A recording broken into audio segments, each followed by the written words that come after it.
goes through. In this examination, nothing is easy and those doubts are always there in your head. I try to stick to the syllabus, both for the prelims as well as the mains examination. First, understand why you're giving this examination. If you feel it's only out of external pressure, I think you won't be able to sustain it if you don't have that internal motivation.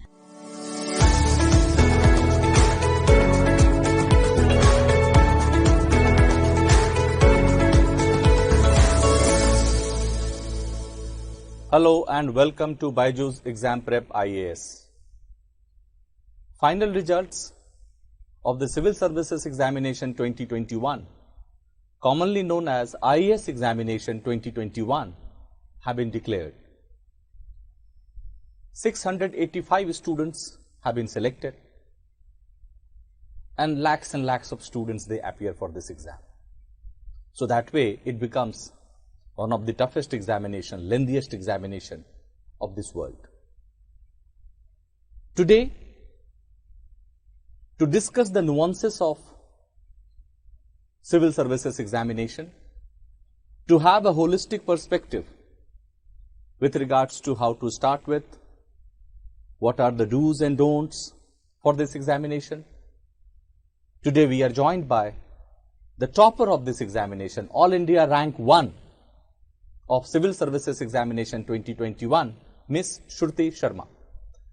Welcome, Shruti Sharma. First of all, congratulations on behalf of byjus Exam Prep IAS and heartiest congratulations for getting this rank 1. Thank you so much, sir. Just getting into the list is a dream for so many students and coming on top of that list. So first, do share with us for the students about your journey, your challenges, ups and downs, so that the students, they get motivated and they get some lessons. Yes, sir. First of all, I'm really grateful that I got this rank. As you said, just getting on the list was a dream for me. So I'm very grateful that this could happen. As for my journey, sir, I think although I always had in mind somewhere at the back of my head that this is an examination that I wanted to appear for, especially towards the end of graduation, I started sort of looking at various material regarding the examination, but it was mainly after my graduation that I started preparing. And there were constant ups and downs. There were times when I didn't feel like studying anymore. This was my second attempt. In the last attempt, 100%. And hopefully the result was positive. So thankfully, I mean. Actually, it was not your second attempt. It was your first attempt, actually. Because I think, as I know, last year, in your first attempt, there was some mistake with regards to medium of instruction, right? Yes, what was that? Sir, actually, I still can't understand how that happened, but there was some technical issue due to which my medium for the mains examination got changed from English to Hindi. Oh. So, and I got to know this 2 months before my mains examination. When I got my DAF, I had to fill in my DAF again. So, at that point, there were two options. Either I could give the examination in Hindi or completely forego my attempt. So, I chose to give the examination to the best of my ability. I used my notes, which I had already prepared. I used Google Translate. I used to refer to certain Hindi books. And after that, I missed the interview call by 1 mark. Oh, so in the first attempt also, you cleared your prelims. Yes, sir. And because of that technical mistake that happened, there was some mishap in your mains examination. Yes, now, my another query is with regards to your journey itself. First preparation, you cleared prelims. Yes. There was some technical issue. Second attempt, top of the list. But there are students who are preparing for 5-7 years and they are unable to even clear this prelims examination. They feel exhausted, demotivated. What was the secret? Why prelims was so easy for you? Sir, I think in this examination, nothing is easy and those doubts are always there in your head. But I try to keep a certain strategy. I try to keep my sources limited, and I feel there's no secret to anyone cracking the examination. Everyone has their own strategy. But I try to keep my sources limited to the maximum extent possible. I try to stick to the syllabus, both for the prelims as well as the mains examination. For prelims, I think I personally found it to be the most challenging stage of all 3 examinations, and I personally was most apprehensive of that. Relied on basic conceptual understanding, because especially in the last 2 years, we see that merely rote learning and mugging up current affairs does not lead you results, but a core understanding of economic concepts, polity concepts. If you have those base ready, more than 50 questions, 50-60 questions you won't have seen before you sit for the prelims examination. But if you maintain a calm mind at that point and try to use the concepts that you have read, maybe those very concepts you may not have read before that paper, but if you just apply whatever you have read till that point with a calm mind during those 2 hours, I think you are in a better place to crack the examination than someone else. Okay, that means sticking to basics, Yes, sir. clearing your conceptual doubts and consolidating your concepts, that was the key, right? Yes, sir. Because clearing prelims in the first attempt itself is an achievement. And second attempt, you topped the list. Yes. Great. Now, Shruti, you were our student as well. Yes. byjus exam prep IAS, you were a student of tablet learning program, and then you joined us at mock stage as well. Yes. How did you first get in touch with byjus? So it was actually my mother who saw an ad of byjus in the newspaper, and since this was something that I wanted to do, so she showed me the paper and she asked me to probably go and come to byjus and see what this was all about. I was initially a little apprehensive because I was doing my graduation. I thought I could not devote enough time to each of them, but it gave me an insight, the tablet program. I think it gave me an introduction of what topics to study, how to study, because I was a complete newbie to it. So that is how it helped me in the initial part of the preparation, and then I came back for the mock interview stage after I cleared the mains. Great. Now, what made you go for this byjus tablet program during initial stage of your preparation, and which way you found that it actually ignited your curiosity and then you gave your 100% and finally result is before us? Yes, sir. At that point, I did not want to enroll for any full-time classes because I was already in a graduation program. And my mother suggested that I could possibly take this tablet program to get an insight and to start beginning my preparation, because I had no idea. So I initially looked at the polity lectures, I looked at the CSAT, some of the CSAT lectures that were there, I looked at the geography lectures. So these were certain subjects that I had not read from the, although I had a humanities background, but I had not read from the examination point of view. So it gave me an insight as to how to link the exam preparation with whatever I had read along with the current affairs. Right. Great. Thank you, Shruti. Now, Shruti, overall, what is your view and what is your take about the lectures that you find or you found and regarding our webinars or CNA, whatever is associated with tablet learning program? What is your take on that? Yes, sir. I think at that time during graduation, I mostly skimmed through most of the lectures that were there. But I've heard also that more new additions are also being made in terms of current affairs with Pushpesh Pant sir and Vikas Swaroop sir. These Pushpesh Pant sir and Vikas sir and Vikram Singh sir helped me during the interview stage, and their insights, I think, can be helpful in getting an idea of the current happenings around the world. And there are more than 500 plus hours of lectures in the tablet program. So I feel it can give an insight as to an introduction into the course. Yeah. Thank you, Shruti. Shruti, even though you addressed that question, but in just as a nutshell, in brief, how a student can bring down the unpredictability of prelims examination. Suppose I am planning to start my preparation. And everyone says that is highly unpredictable. What makes it predictable and what made it predictable for you? Yes, sir. I think predictability is something that I did not go for, but still I feel looking at previous year question papers was very important for me in terms of analyzing how the questions are framed, how the options are framed. Sometimes I felt looking at the other options in a previous year question paper and searching them individually helped me answer questions later on. So for example, last year there was a question on Mongols in the prelims paper. This year I didn't give the prelims paper, but if a person had gone back and read more about the Mongols, he or she could have answered the Mongols question that came this year. Right. So if you look at previous year question papers, that is one thing. And secondly, as I said earlier, I feel just understanding concepts and not just like mugging up or going through the syllabus cursorily, but understanding concepts of polity, the basics of polity, the basics of economics, so that you can apply them in any which way in which it appears in the prelims examination. Great. Shruti, how many newspapers a student should read, and is it necessary to make notes out of it? Yes, sir. I think this depends from person to person. I think considering the vast syllabus that we have, reading one newspaper I think is more than enough. I initially used to read the Hindu. Later on, towards the interview, I shifted to the Indian Express, and during the interview stage, I think you can go for more than one newspaper as well to get more opinions. But usually one paper, either the Hindu or Indian Express or anything else that they wish to do. As for making notes, I think making copious notes every day of the newspaper can be an issue. Some people do make it.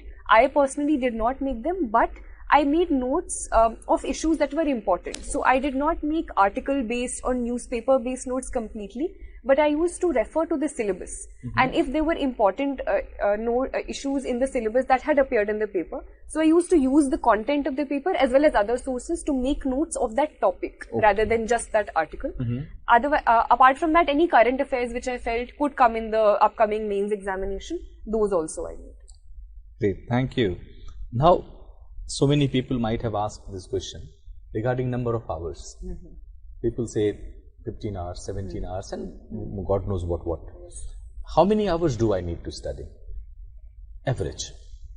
Sir, I think again this is a constant question that I am asked, and sadly I do not have any clear-cut answers, because I truly believe that everyone has their own way of studying.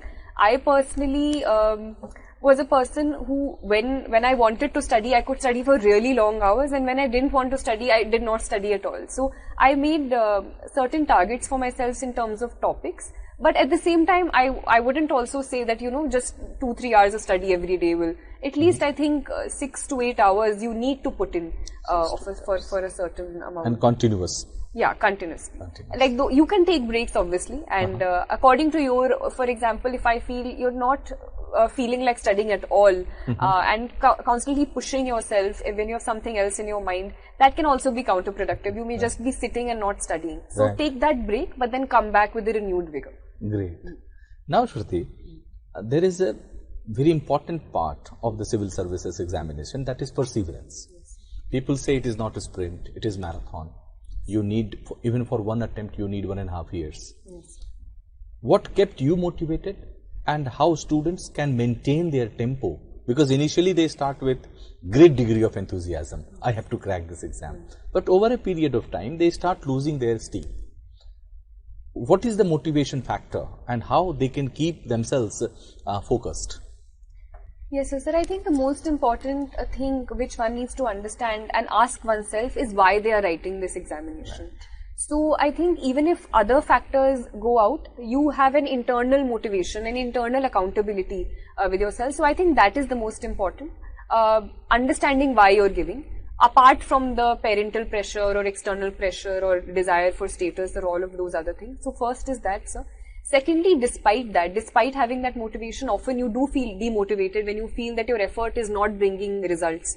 So I think at that point, a supportive and positive environment, and having a positive group of friends around you, or in my case, apart from my friends, my parents were always a source of mental and moral support. So I think that can obviously help. And take breaks, understand why you're giving the examination, and come back. History was your optional. Yes, sir. It is very vast. It is set. Yes, sir. First, is it vast? And second, a general question. What is the criteria one should apply before selecting a subject as optional? Yes, sir. Sir, it is a vast optional, and this was a challenge that I did face before my mains examination in terms of balancing GS and history. But sir, I also had a background in history, so I always had an interest in history. So I think first and foremost, before choosing any optional, you should make sure that you have an interest in it. Because you have to study long hours, especially before mains. More than half of my day was spent in history, in studying my optional only, and there was very little time left for general studies. So first is interest. Only then you can put in long hours of study. Secondly, I feel you should have material and guidance of some sort, because having a strategy, there is a different strategy I feel for different optionals. So interest first and foremost. Secondly, having a material. For me, I use my coaching, my graduation notes as well, and guidance from previous year aspirants who had cleared. I think that helped me. So interest is the foremost criteria. Yes. You are fond of eating and watching movies also. Yes. But on the other hand, people say that you have to be to detach yourself from social media and everything. But you are fond of watching movies, eating also. Is it so? I need to deactivate my social media accounts. I need to be an anti-social. If I rephrase it, what is your take on that? Sir, I think that is a completely personal decision. I have friends who have completely cut off from social media for 1.5 years when they were studying, and that worked out for them. Because some people feel that they cannot impose those restrictions upon themselves. But I personally did not completely go away from any social media channels. I had accounts on them, but I used to use them sparingly at certain hours of the day. So that balance I tried to maintain. So that is a decision I think personally individuals need to take according to their own needs. Okay. So there is no general rule for that. Yes, sir. Yes. Great. Now, Shruti, if I look at your mains results, marks, you are way ahead of the second ranker. And the gap between rank 1 and rank 2 is more than 60 marks, right? How to create extraordinary answers, and how did you sharpen your writing skills so that you achieve this kind of marks? Because after so many years, we find a student from a humanities background coming rank 1. So how did you sharpen your writing skills? Sir, I think the challenge in the mains answer writing is both time and content, and balancing both becomes a little difficult. And at the initial stage, not just me, anyone who starts writing answers faces problems in either the time issue or the content issue. So I think the only solution to that is practice. But practice should also not be just practice in writing. So you need to constantly better yourself. So the next time when you're writing, there is some addition that you're making from the previous time. Okay. So for that, what I used to do, we had study groups. So we used to write previous year question papers, 3 or 4 questions we used to write in a time limit. Then we used to sit together, look at each other's answers and make additions and make a certain model answer out of it. Secondly, sir, I also looked at previous year toppers' answer sheets and tried to see, this is a better introduction, this is a better quote that maybe I can use in an ethics answer. So I used to take tips from them. Thirdly, I used to make notes, as I said, of the newspaper, of any other issue that I'm reading in the magazine. Any example that I used to see, for example, agriculture and technology is the topic in the main. So if the newspaper, if I see a certain, on the science and tech page, I see a certain innovation being made so I used to just jot them down that next time there's an agriculture and technology question, I'll use that example. Or if there's an internal security question, a drone attack has happened, so I'll use the example of the state where it's happened. So it just adds a certain addition when the examiner is checking. It makes it slightly more updated rather than just the material that everyone is following. So that is what I use. Good. And what about writing speed? Because UPSC also demands a good amount of speed and legibility also. Yes, sir. Yes. So how I can speed up? So then again, I think practice is the only answer, because in the previous attempt, although there were double issues because I was writing in another script only, Devanagari. So that again made me really slow. I missed 2-3 questions, sometimes even more in each paper. But this time I used to practice answer writing, and I think this is a check that you need to keep on yourself, because often when you're writing test series at home, there is no one to keep a check on you. You know that you can, extend the time limit also and then still send it for checking. But that's a check that you need to keep on yourself, that I need to finish this answer in 6 minutes or 6.5 minutes and not more than that, and then send it for checking. So I think gradually with the practice over a period of time, you will achieve that. And regarding section A of essay paper, which has abstract things, some quotations, because we are having vast ocean in front of us. How many quotations one can mug up or memorize? How to tackle such questions? Yes, sir. So this again, people think that having a collection of quotes or having a collection of examples will be enough. or there is a certain approach, PESTLE approach, where you take up political, economic, social. But gradually we see in the past 2-3 years, these are not the kind of questions which are being asked. They're very wide-ranging, random philosophical quotes. Right. So I think a better understanding of what the question is demanding and a flow in writing, and you need to know where to use the quotes. Right. It's not just putting up quotes, just parachuting them and putting them everywhere. It looks very odd. So I think a gradual, and this again, I think the answer to most of these questions is very basic in terms of practice, revision. So I think here again, practice reading toppers' essay sheets, or reading certain other essays that you find, or articles in the newspaper. Developing that writing skill, I think, can help in the long run. Great. And one thing more should say, it is said that what is to be read for civil services, that is secondary. What is not to be read is primary. How did you know? And how to select my resources for this examination? Because we are having problem of plenty. Lots of videos, lots of channels, lots of types of resources we have. How did you get and select the most appropriate resource, or were you also got digressed? What is your experience and what is your advice? Yes, sir. I think this is a journey which every aspirant goes through. Initially, there is so much to offer. So gradually you narrow down things. And so I think the only advice that I would give anyone who is starting this examination is sticking to the basic books, first of all. So choosing one basic book, which different people will suggest different things. So you can go through 2-3 of them and make that choice yourself for each subject. One basic book. But apart from that, due to the nature of these examinations, the syllabus, I think, is something that the UPSC has already provided you.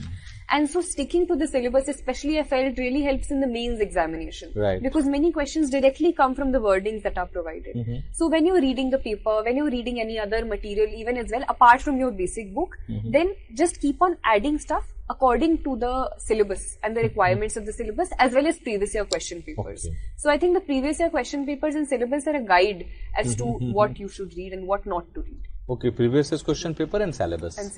And also, Shruti, there is a myth. People come to me, sir, I want to prepare for prelims. Even though we try to convince, you cannot dissociate itself. So, what strategy a beginner should adopt? Prelims first, thereafter I should focus on mains, or what should be the overall strategy? Sir, I think that is a flawed strategy, I feel, because even I gave my first attempt in 2020 and then my second one in 2021. At that time, I could have given my attempt in 2019 as well. Right. But I didn't give because my mains preparation was not strong at that point. Okay. So I feel it's always an integrated preparation, because even after you complete prelims and you don't have enough, because there's a lot in terms of optional, in terms of mains, there's a lot to read.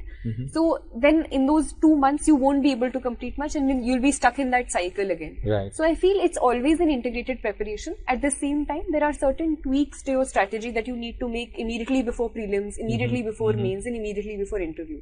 So before prelims, the 2-3 months that you should spend more on answering test series, looking at basic books. Before mains, you should spend more time on answer writing, looking at optional, and obviously before interview, just looking at your DAF and other things. So there are slight tweaks, but I feel the conceptual understanding should be very strong before you enter the prelims exam. Before you write your attempt. Prelims, yes. Okay.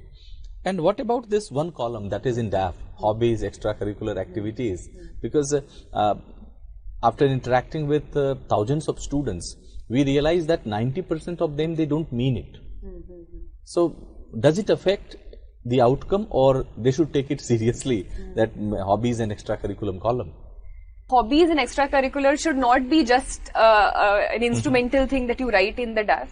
And if you don't actually pursue a hobby and you write it, I think it comes across in some way in the interview as well. So I think, and I think there should be a balance even when you're studying or doing something else. Even during studying, we take breaks as well. So I think people generally, as an advice, I would say to cultivate some hobby of some sort, to take a breather.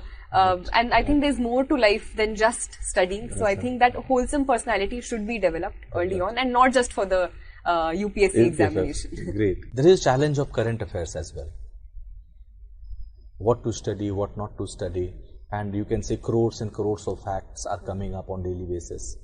How a student can cope up with this ever daunting, ever challenging the most challenging rather, this current affairs part? Yes, sir. Sir, here again, there are multiple strategies followed by different people. Initially, I used to, apart from the newspaper is something that I relied on throughout my preparation.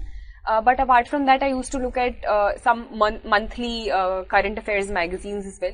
But I realized it was a lot of information to take in and I wasn't able to revise. So I think one should pick up only those things which he or she is able to revise. Right. And once you expand your sources too much, the revision is not possible. So then I used to mainly rely on my newspaper for both prelims and mains, and as I said, I used to make notes for that. And apart from that, the yearly compilations I used to study for current affairs before the prelims examination. Okay.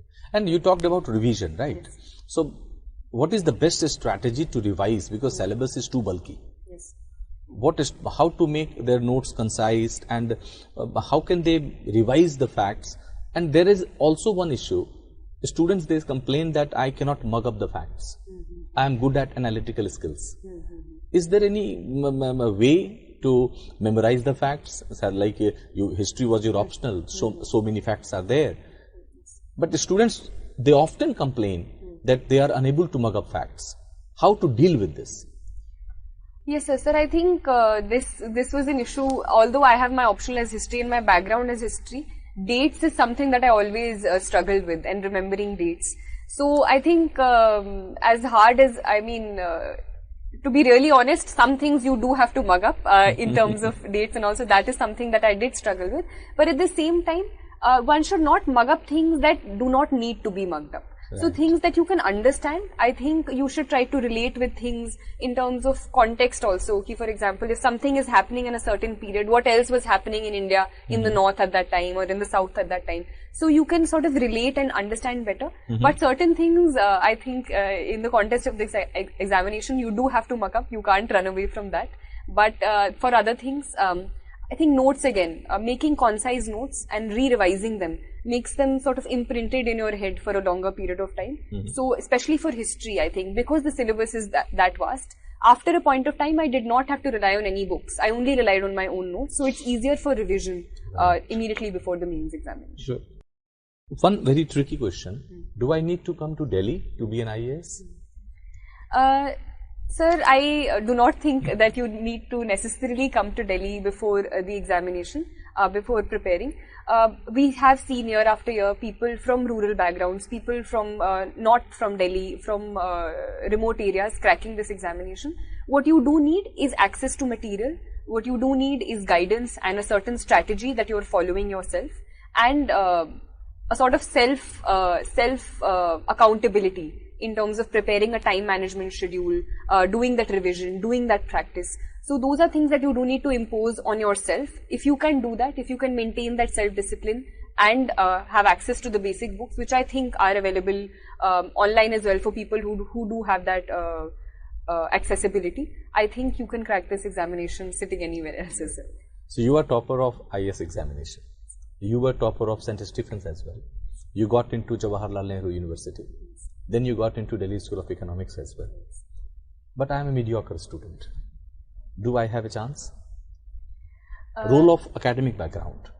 Yes, sir. I do acknowledge that I have been to certain institutions which did give me a very strong foundation and backing, both in the subject of history as well as my general studies at Sardar Patel Vidyalaya and other institutions. But I think, as can be seen from various other examples of people who have cracked this examination from rural backgrounds as well, I think what this examination requires is an understanding of basic concepts, is an application of those basic concepts, good analytical skills, which I think people may have to work even more harder than me, because I had that privilege. They have to maybe work harder than me to acquire those skills. But I think it's very, very possible, as can be seen from various examples. You just need to have a correct strategy and have your basics right. Right. So last thing, Shruti, what is your message, advice to the students? Like you are an ideal, and first attempt, second attempt, everywhere you proved. Academic excellence you have.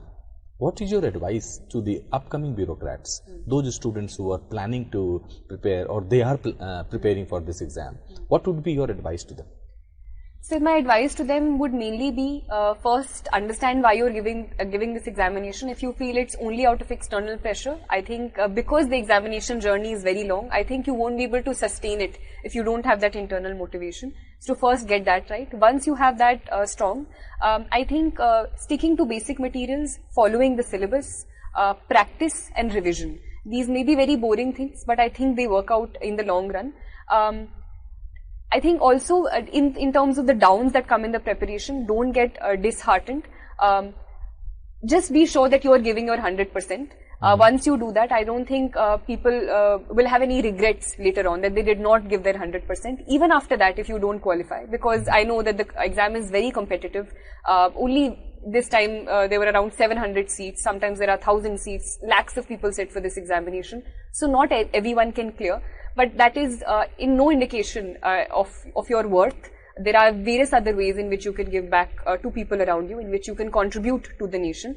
So follow that, and I'm sure that if you do anything with full honesty, you'll get that self-fulfillment and satisfaction. Great. Thank you, Shruti, for joining us and sharing your insight. So, Shruti Sharma, All India Rank 1. It was really a privilege and honor for us to discuss the overall strategy of this examination. She discussed about role of academic background. She discussed about place where you are preparing from. She also discussed about how to create extraordinary answers for your mains examination and your strategy for the sake of, or for the purpose of prelims examination, mains examination and personality test, that is interview.